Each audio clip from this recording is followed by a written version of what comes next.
పిల్లలిద్దరైతే మంచిగా రెడీ అయిపోయారు. ఈ టీ షర్ట్ అయితే నేనే తీసుకున్నా. నాకెంత క్యూట్‌గా అనిపించిందో. ఇప్పుడు మా హస్బెండ్ చెప్తాడు, "ఏదో ఒక సెలక్షన్ బావుందని చెప్పి అన్ని సార్లు చెప్పుకోకులే" అని. మా ఇద్దరికీ ఒకటే చోట ఫైటింగ్ అవుతది. అదెక్కడ అంటే ఏదైనా తెచ్చుకున్న డ్రెస్ నా సెలక్షన్ తను బాలేదని నేను నా సెలక్షనే బావుందని నేను చెప్పుకుంటాను.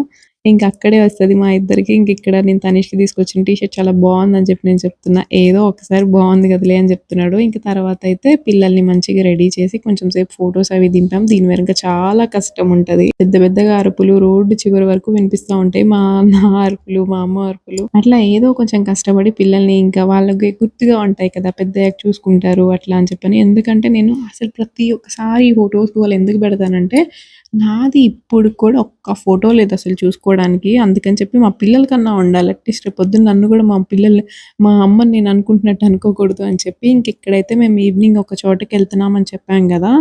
ఇంకా మహి వాళ్ళ తాతయ్య, నానమ్మ దగ్గరికెళ్తుంది.